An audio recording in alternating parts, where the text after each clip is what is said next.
Bueno, y para nadie es un secreto que la región del Caribe es sumamente vulnerable a los cambios del clima, a los efectos del cambio climático. En los últimos años, y sobre todo en el último año, República Dominicana ha percibido los efectos de una sequía extrema. La tenemos desde agosto del año pasado y hay otros países del Caribe que han sufrido la misma situación. Tenemos inundaciones repentinas, aguaceros más intensos, ciclones de alta intensidad como Irma y María, que hacen que consideremos los niveles de vulnerabilidad que tiene nuestra región. Por eso la importancia de esta conferencia que recibiremos a continuación. El señor Shawn Boyce, del Instituto Caribeño para la Meteorología e Hidrología, con el escenario climático en el Caribe y sus posibles impactos en la seguridad energética.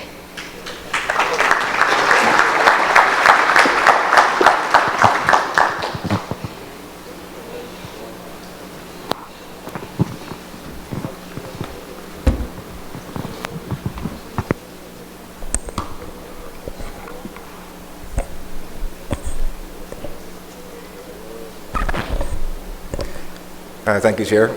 Good afternoon, everyone. First, let me thank GAZ for providing us the opportunity to present here at this Congress. I represent the Caribbean Institute for Meteorology and Hydrology. For those of you who are not aware, we are an agency of the Caribbean community. My colleague Devon would have given a good introduction to CARICOM and in terms of how it operates in the space of the Caribbean. Not necessarily to focus too much on our functions, suffice to say that the Institute itself, through its programs, as it relates to research and development, does provide services to the energy sector, in whether directly or indirectly through its major functions.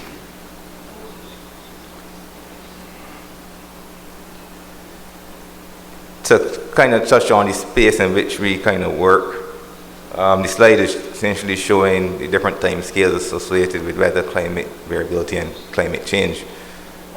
We operate mainly in the space as it relates to weather and climate variability. There are other institutions and agencies that deal with the climate change activities, programs, and so on. But what you would find is that once we as a region start to address how we mitigate impacts to weather and climate variability, we essentially put things in place to deal with what may happen decades and centuries in the future.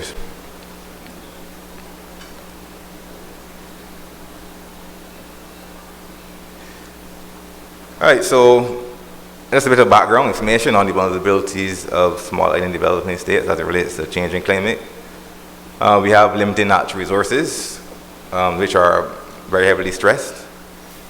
There is a high concentration of population and infrastructure in general along the coastal zone. We are susceptible to many hazards, including tropical cyclones, storm surge, droughts, tsunamis, volcanic eruptions. So we have a suite of hazards which we have to be mindful of and prepare for. There's a heavy dependence on water resources for our freshwater supply.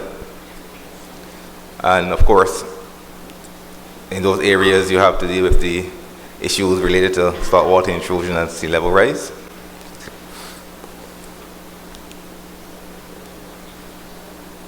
There are very high population densities, and in some cases high growth rates, so there's a growing demand for energy.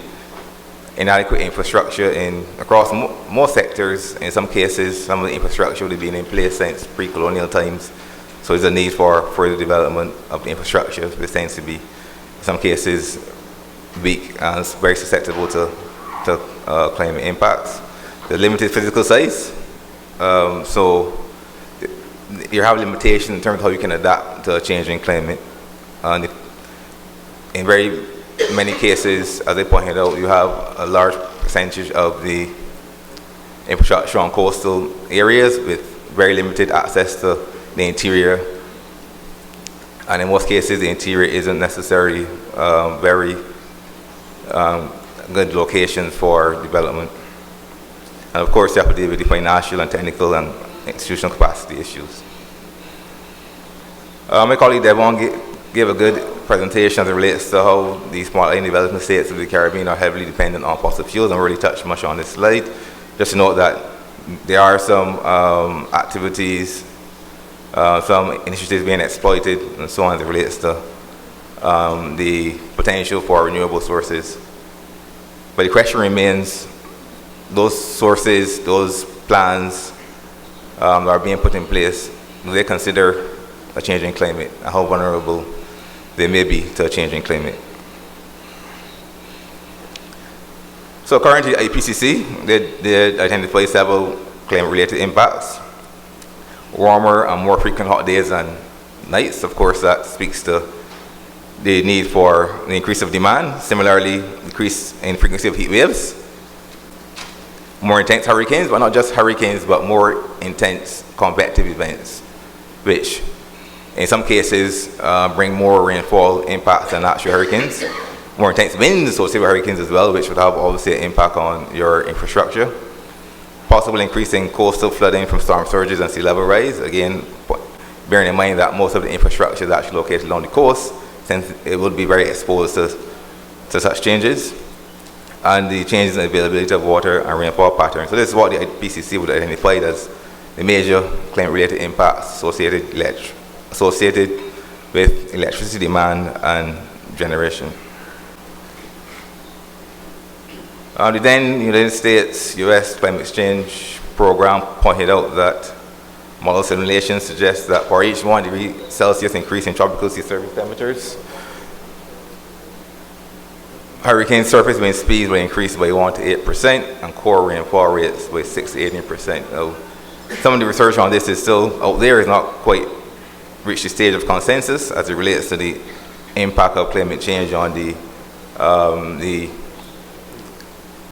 impact of climate change on the strength of tropical cyclones as it relates to probably wind speeds and so on, but there is a growing consensus that there would be increased intensity in wind speeds and possibly rainfall durations. And some of the work done by the World Wildlife Foundation in 2014 suggests kind of similar information. All right, so as it relates to the climatic vulnerabilities on the energy sector, so what I have here is a kind of broken down various sources of energy and looked at the potential vulnerabilities that need to be considered. Of course, with fossil fuels, especially in the case of offshore production, you have to be mindful of the impact of high waves, storm surge as it relates to increased tropical cyclone activity. And that also has a knock-on effect on potential supply lines and shipping lanes that can limit the availability of energy on the external market. PV solar, high winds obviously can damage installations. You may design for a certain wind category, but are you designing for what the actual wind may carry with it to destroy the actual infrastructure? You have issues with cloudiness associated with increased rainfall activity in the future. Devon pointed out the issues with elevated temperatures and reduction in panel performance. Of course, you have to deal with flood and landslide issues in areas so prone across the Caribbean that would actually damage poorly sited installations, and I'll show you a couple of pictures that speak to that. In terms of wind, it's very difficult to operate a wind turbines in tropical cyclones, and how do we make sure that we put measures in place to ensure that the infrastructure is suitable and appropriate for the conditions we expect in the future as it relates to tropical cyclone activity. The issues with hydroelectric generation, especially considering that based on projections, it's expected that the Southern Caribbean would have a reduction in rainfall. So what impact does that have on hydro electricity in the southern part of the Caribbean? Is any work being done looking at the potential for reduction in water availability and the knock-on effect on the generation of power? Similarly, with geothermal, you have issues with the potential for increases in drought, limiting the volume of water available for that process. And again, with ocean technologies, you have to be mindful of the impact of high winds, storm surge, level rise, and so on. So what's happening currently? A lot of work has been done in the Caribbean by various groups, but just to summarize, in terms of what is being seen, a mean warming in air and ocean surface temperatures, increase in daytime, nighttime temperatures, increase in maximum number of consecutive dry days and heavy rainfall events, increase in the occurrence of extreme events. By that I mean droughts and extreme rainfall and rising sea levels. For more information, you can, I believe you'll be given the presentation, you can consult the articles provided. But this is essentially what I consider to be state of play. Similarly, consultation of the MDAC database for 2017 suggests that the number of hydrometeorological disasters is decreasing. You have to read this slide a bit carefully because it doesn't necessarily, to my mind, show a true picture when you consider the way they define what disaster would be and how it changes based on your vulnerabilities and so on. But it does provide some evidence that disasters are increasing. So some observed impacts. In 2015, there was a very big event in the St. Vincent that led to the impact of floods on electric power station. So essentially, what we're seeing is that with the expected increase in floods and debris flows related to these types of events, you have to be mindful of where you actually site your power stations. In this case, intake structures were actually destroyed and compromised, and some of the equipment within the actual station would have been damaged. Similarly, with Hurricane Maria, the impact on Dominica, you would have seen destruction of the actual distribution lines. So one thing I would point out to persons is that, yes, you can move towards renewable sources, but you still need to get the energy to the population. And how do we make sure that those transmission lines are actually not as vulnerable to these types of events as once would have been seen? Cost of actual damages associated with hydroelectric, with climate events.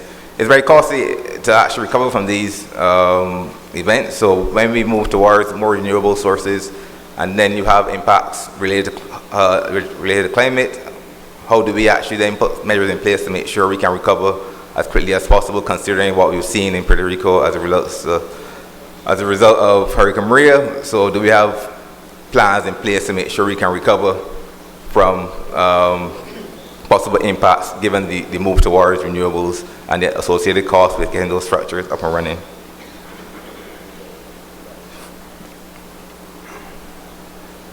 I found this very interesting, was very quickly.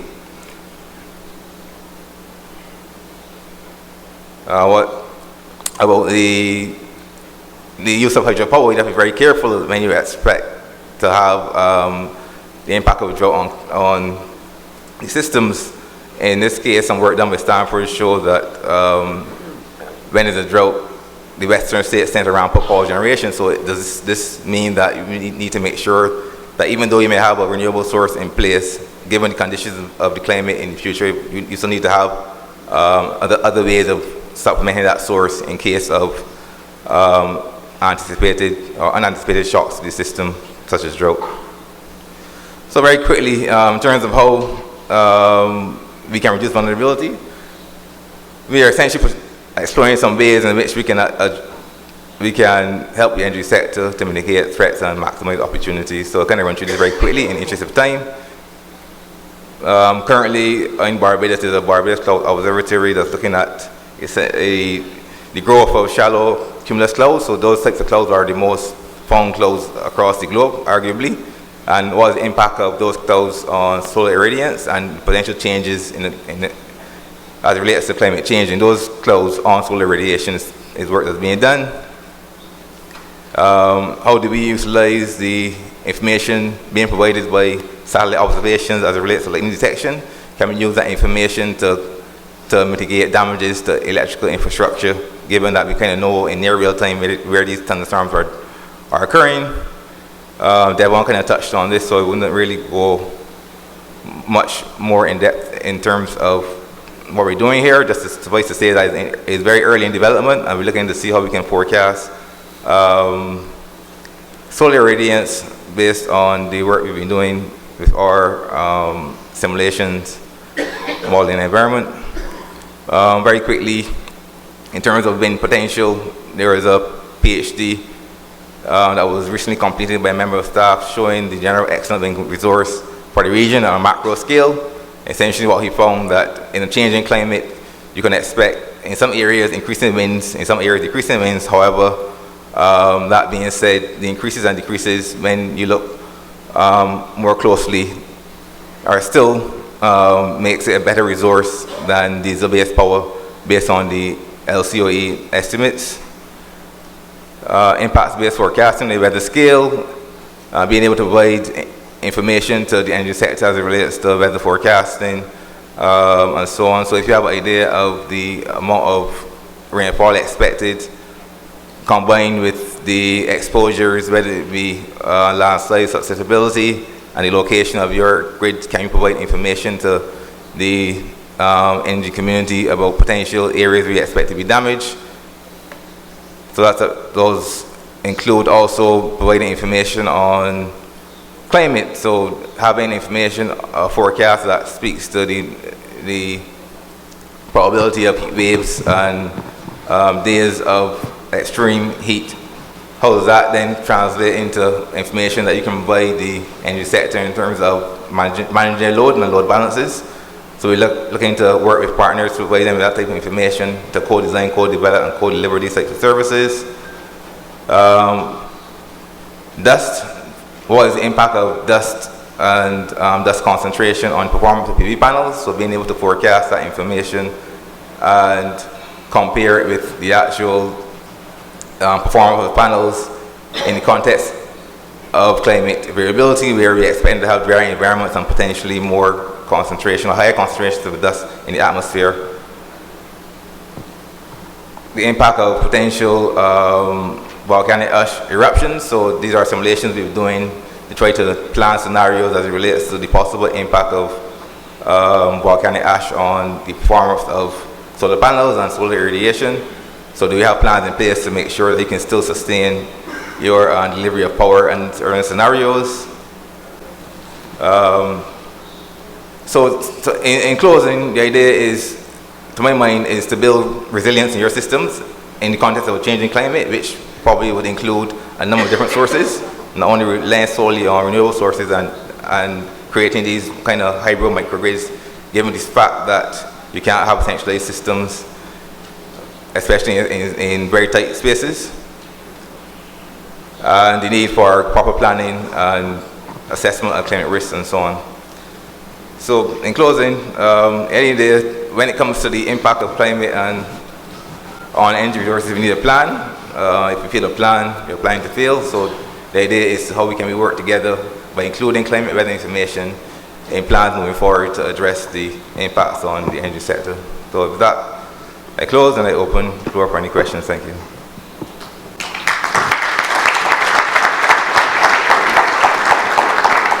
Thank you very much. ¿Alguna pregunta para el señor Boyce? Aquí tengo a una persona. You need assistance?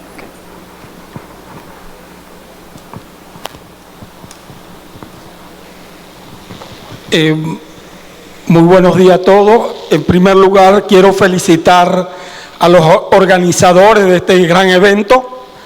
Es muy importante para la humanidad. Como todos hemos observado, la seguridad energética es tan vital como la seguridad alimentaria. Somos electrodependientes. Somos vulnerables a algunos países como República Dominicana y las islas por los eventos huracanados. Y yo quiero aprovechar la oportunidad, y me lo permiten. Tengo una patente registrada aquí en esta nación, soy venezolano, doctor en medicina, que permite dentro de la casa ser usada. Este generador eléctrico trabaja con propulsión de agua. Yo quisiera, por favor, la pregunta sería importante. La pregunta como tal es, ¿habría apoyo para nuevas tecnologías de inventores independientes? Busco un punto de apoyo y les moveré el mundo. Okay, ¿la pregunta era para él o no, para él. Es decir, si habrá oportunidad de apoyos.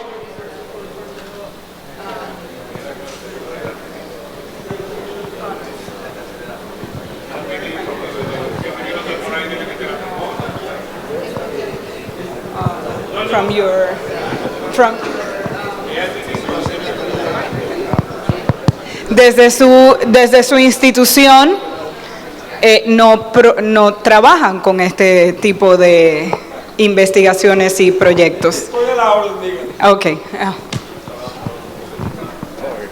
Okay. ¿Hay otra pregunta? ¿Alguna otra pregunta? Pues muchísimas gracias a Shawn Boyce del Instituto Caribeño para la Meteorología y la Hidrología. Gracias. Never mind. Bueno, y